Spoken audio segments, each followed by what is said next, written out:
Dalam matematika dan fisika, kita mengenal konsep absolut dan relatif, tak terhingga dan terbatas, dimensi tinggi dan dimensi rendah.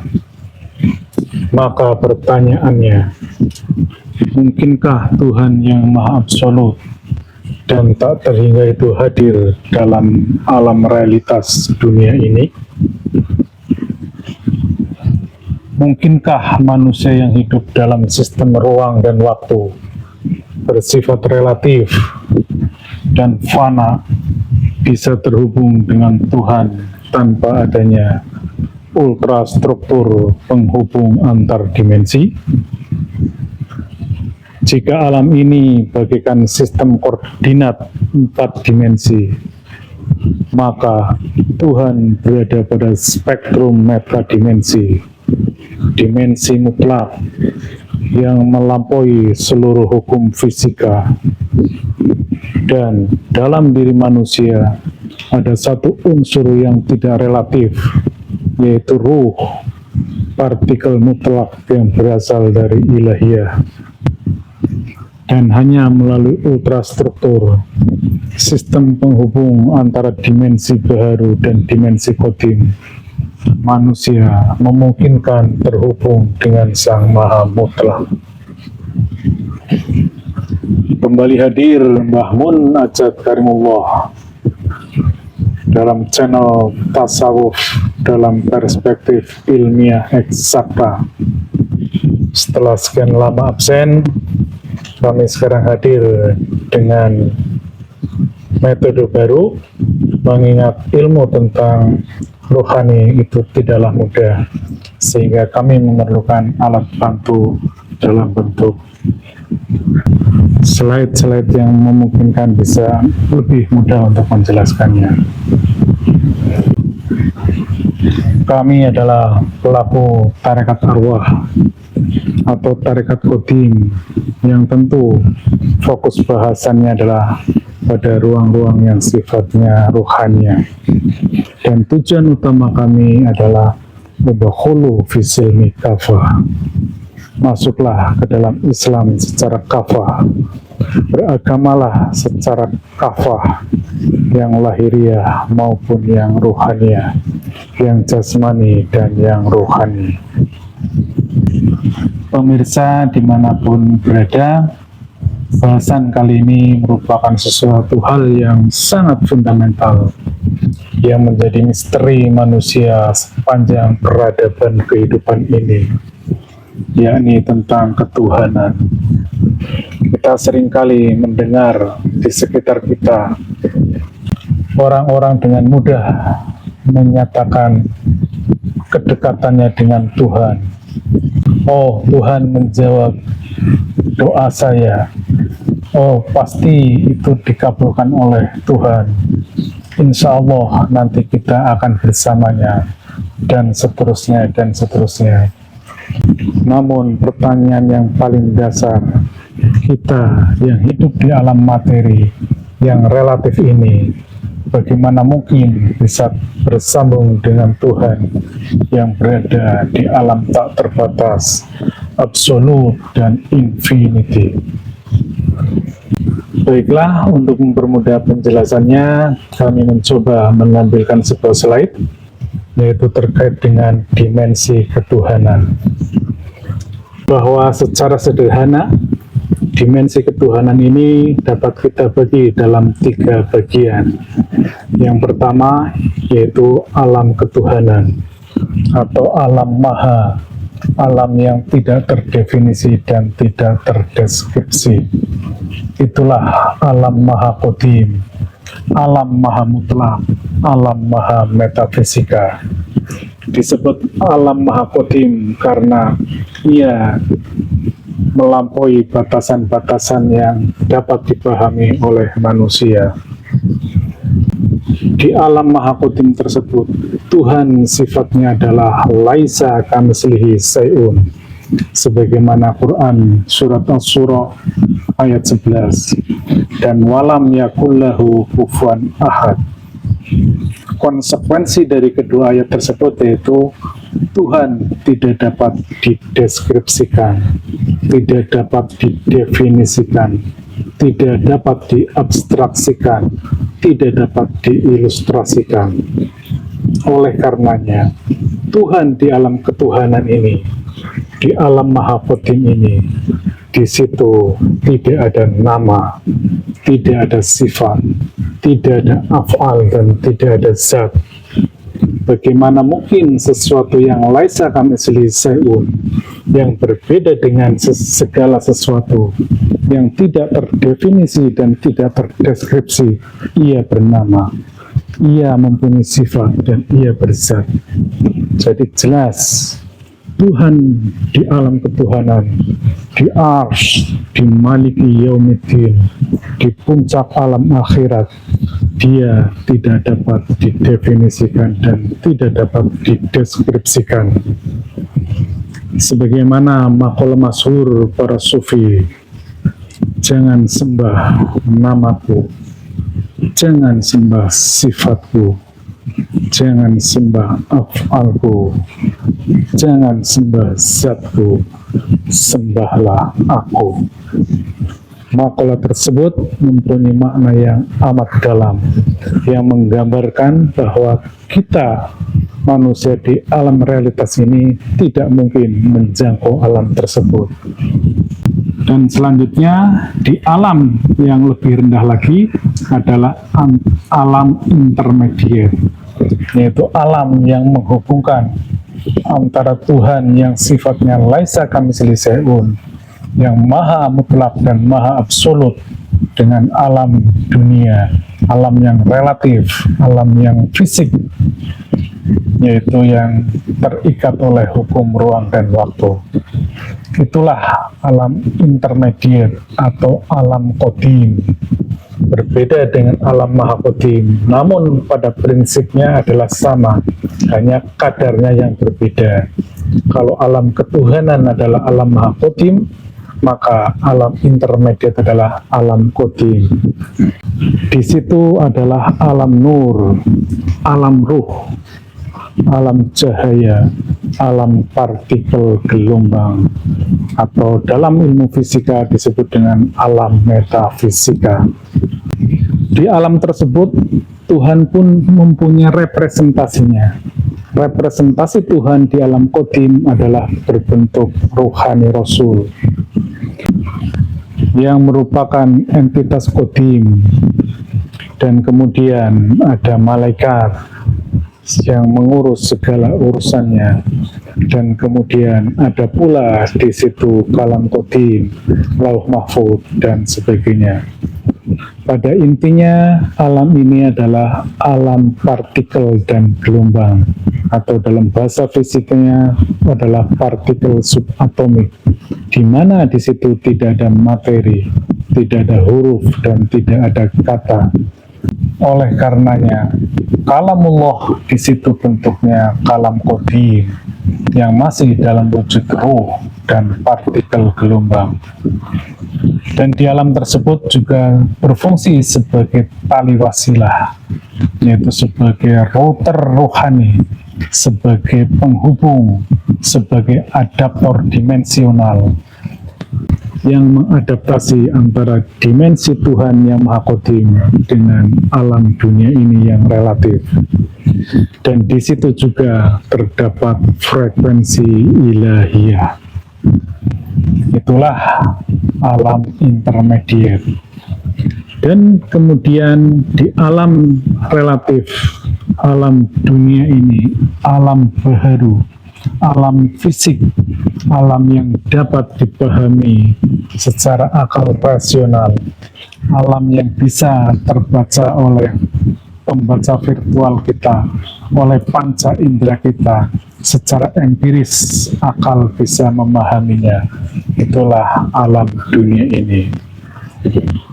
Ia dibatasi oleh ruang dan waktu, terikat hukum sunatullah. Oleh karenanya, di alam ini ada permulaannya dan ada akhirnya. Ada masa kedaluarsanya, ada masa expire-nya. Apapun entitas apapun ketika masuk di alam dunia ini, alam relatif ini, maka dia tidak akan terlepas dari hukum sunatullah, hukum ruang dan waktu. Dan konsekuensinya, maka di alam ini seluruh entitas pada hakikatnya bisa dimanipulasi, bisa diimitasi, bisa dimasalisasi, bisa direproduksi. Jadi seluruh yang ada di dunia ini semuanya bisa dibuat imitasinya. Misalnya tentang panas matahari, yang itu pun bisa dimanipulasi oleh manusia. Bentuk-bentuk bintang, bulan, manusia bisa mencontohnya. Itulah hukum-hukum yang ada di dunia ini. Dan kemudian yang lebih menarik lagi, segala sesuatu tentang Tuhan itu ada wujudnya di alam realitas di dunia ini. Ada alamatnya, ada entitasnya, ada representasi dari Tuhan di alam dunia ini. Apapun, misalnya tentang namanya, yang kita kenal Asmaul Husna, atau nama-nama Tuhan dalam agama lain, itu ada representasinya. Kemudian sifat-sifatnya, kita bisa mendefinisikan, mendeskripsikan tentang Tuhan. Dalam Islam dikenal dengan 20 sifat wajib. Kemudian kalamnya, perkataan Tuhan ada wujudnya di alam dunia ini. Sebagai gambaran agar memudahkan pemahaman kita di alam ketuhanan, kalamullah itu tidak terdefinisi dan tidak terdeskripsi. Di sana tidak ada apapun, karena laisa kamitslihi syai'un. Termasuk nama Tuhan pun. Kemudian di alam intermediate, maka kalamullah berubah menjadi kalam qadim, bentuknya nur, bentuknya cahaya, dan itu sudah bisa diakses oleh manusia, oleh hamba-hamba yang disucikan ruhaniyahnya, yang diizinkan untuk menyentuhnya, sebagaimana Quran surat Al-Waqi'ah 78 dan 79. Itulah kalam qadim yang ada di Lauh Mahfuz. Ketika mewujud di alam dunia, kalam qadim menjadi kitab suci. Kitab suci adalah perkataan manusia. Sekali lagi saya sampaikan, kitab suci adalah perkataan manusia. Kitab Taurat berbahasa Ibrani, kitab Injil berbahasa Palestina, Al-Quran berbahasa Arab, dan itu semua adalah bahasa manusia. Di alam qadim tidak ada kata Iqra bismi rabbik. Iqra adalah bahasa Arab, bahasa suku Quraisy. Tidak ada di alam partikel itu bahasa, tidak ada suara, tidak ada kata, apalagi kalimat. Ini yang harus dipahami.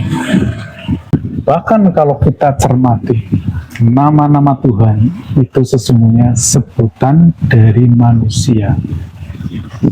Karena nama, sifat-sifat hanya dikenal di alam realitas, di alam dunia ini, di alam yang bisa dibaca dengan pembaca virtual kita. Jangankan di alam ketuhanan, di alam intermediate pun tidak ada nama. Untuk apa nama?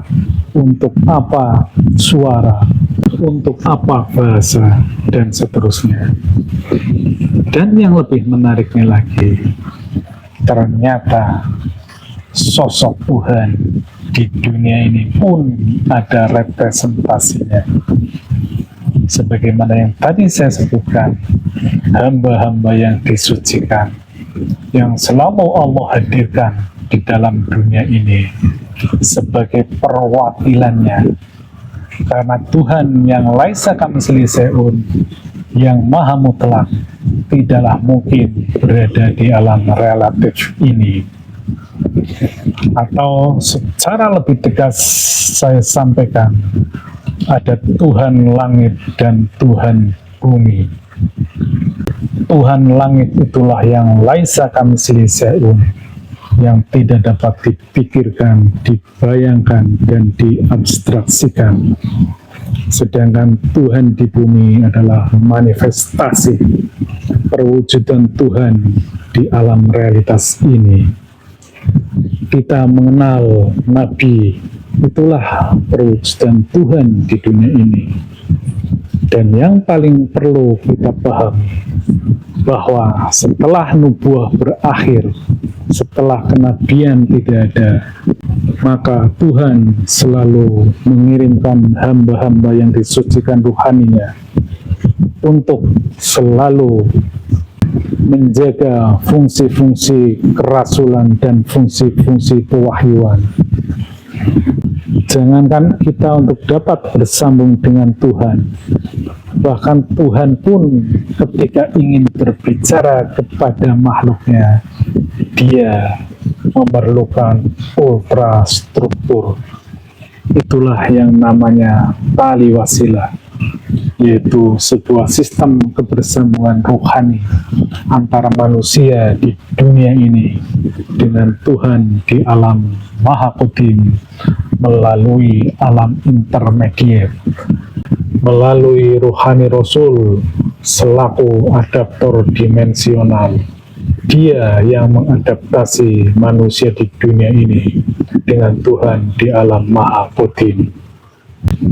Pemirsa dimanapun berada, mungkin sedikit orang yang memahami ada Tuhan langit dan Tuhan bumi.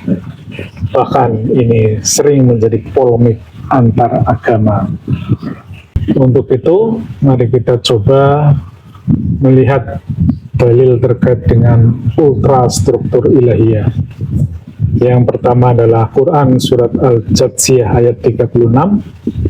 Walillahi hamdu rabbis samawati wa rabbil ardi rabbil alamin. Maka segala puji hanya bagi Allah, Tuhan langit dan Tuhan bumi, Tuhan semesta alam. Jadi terminologi tentang Tuhan bumi pun ternyata ada di dalam kitab suci. Kemudian Al-Maidah 35, Bismillahirrahmanirrahim. Ya ayyuhalladzina amanu taqullah wabtahu ilaihil wasilah. Wahai orang-orang yang beriman, bertakwalah kepada Allah, carilah wasilah kepadanya. Wasilah inilah ultrastruktur rohani antara hamba dengan Robnya. Kemudian menarik lagi juga dalam Quran An-Nur 35. Allahu nur samawati wal ard.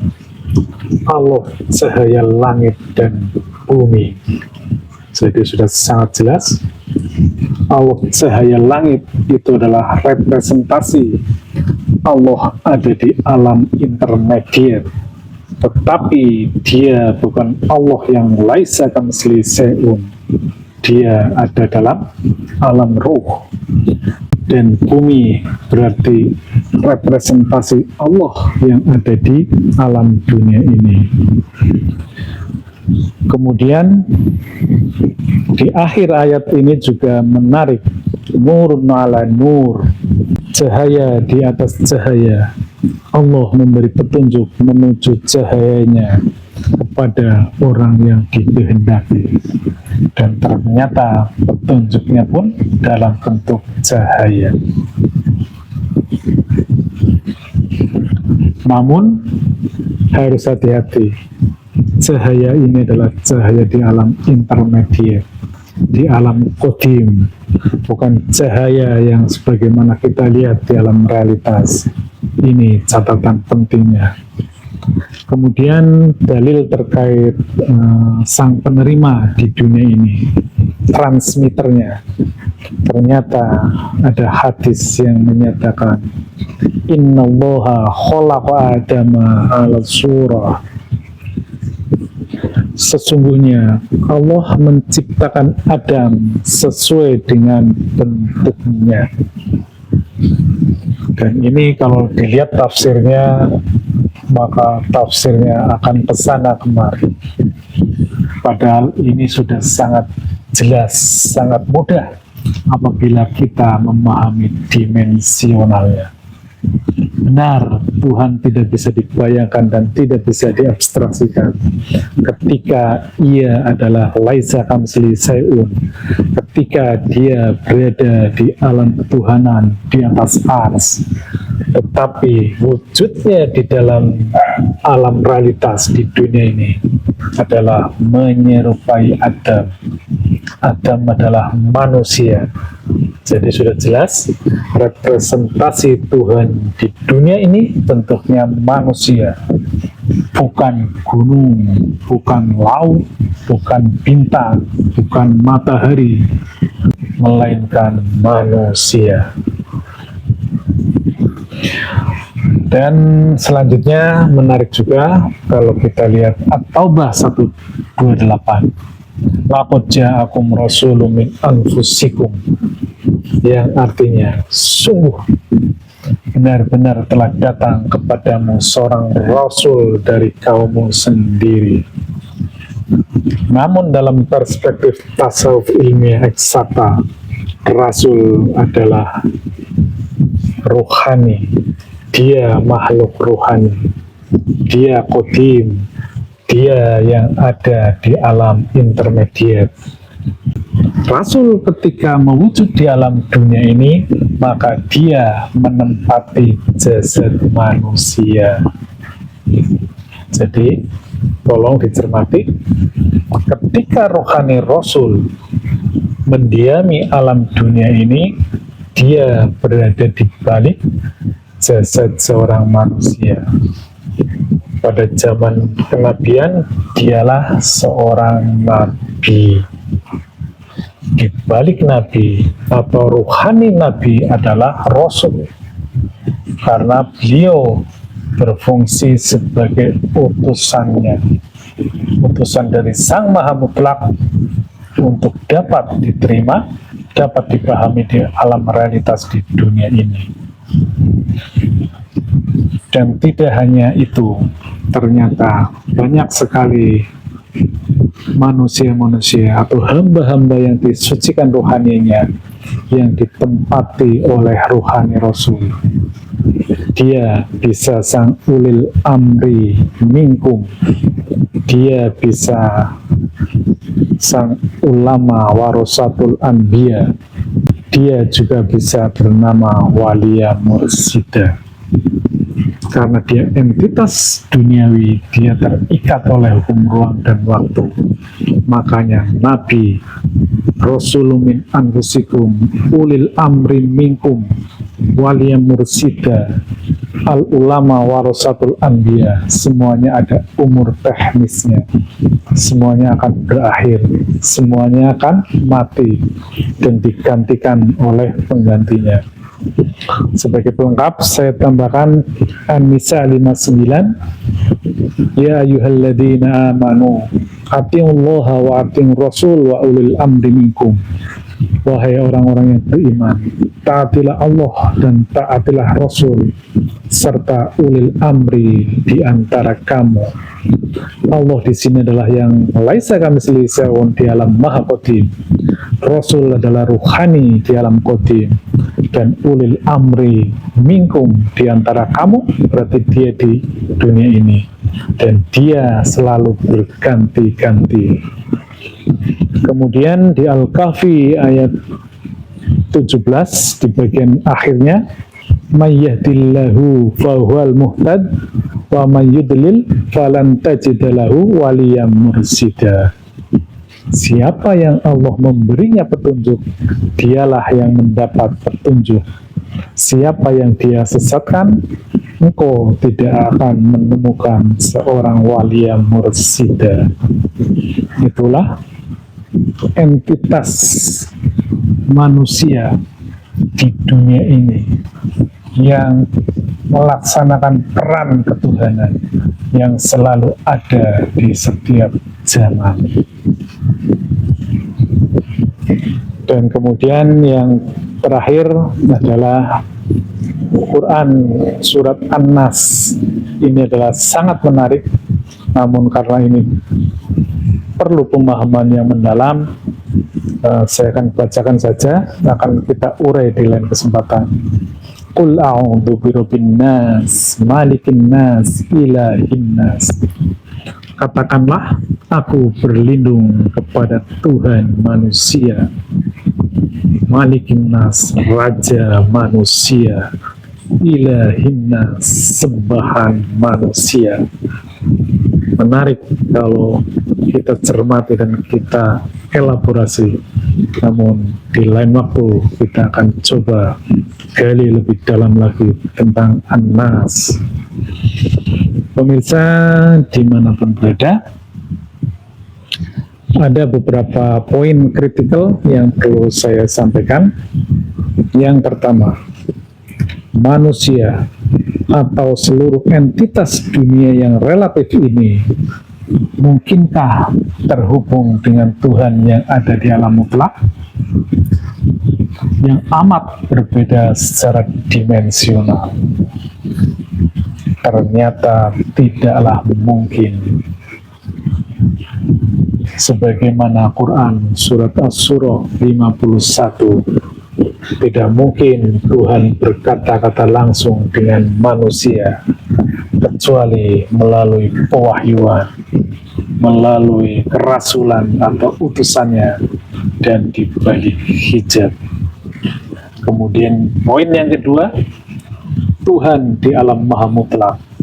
Apa mungkin dia berada di alam dunia yang relatif ini? Atau bisakah ada yang menunjukkan sesuatu yang mutlak yang ada di dunia ini? Coba sebutkan. Mutlak itu artinya abadi, dia kekal, dia tidak bisa dimanipulasi, dia melampaui batasan-batasan. Dan ini sudah sangat jelas ketika Nabi Musa meminta bertemu atau melihat Tuhannya.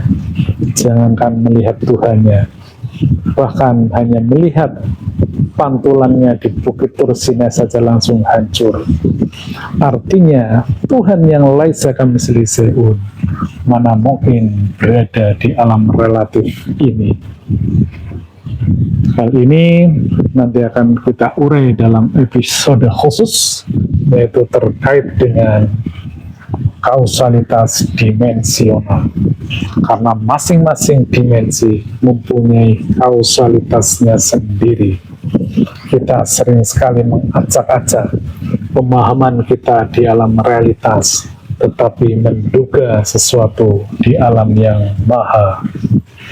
Sehingga dapat kami simpulkan, yang pertama, segala sesuatu tentang Tuhan pasti ada wujudnya atau manifestasinya di alam fisika ini, di alam materi ini. Yang kedua, setiap dimensi mempunyai kausalitasnya masing-masing.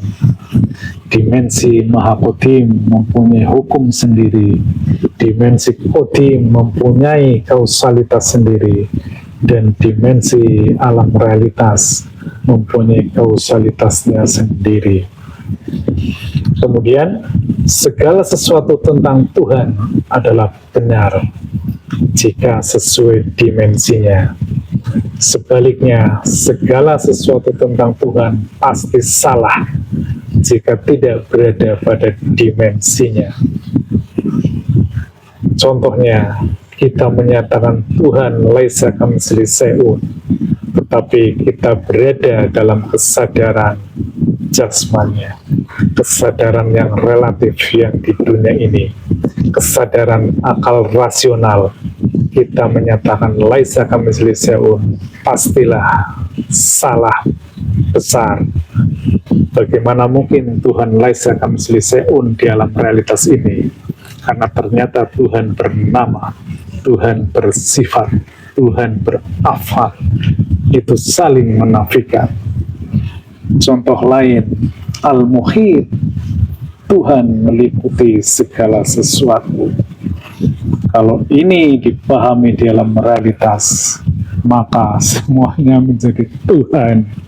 Padahal Tuhan adalah sesuatu yang maha mutlak. Tidak mungkin maha mutlak menempati ruang yang relatif. Tuhan ada di mana-mana, kemanapun ku pandang, disitulah wajah Tuhan. Demikian halnya Tuhan Maha Zuhir dan Maha Batin. Sesuatu hal yang saling menafikan tidak mungkin berada di ruang dan waktu yang sama. Itu kuncinya. Demikian, mohon maaf sekiranya banyak hal yang kurang berkenan dalam penyampaian kami. Illahi anta maksudi wa ridhoka matlubi.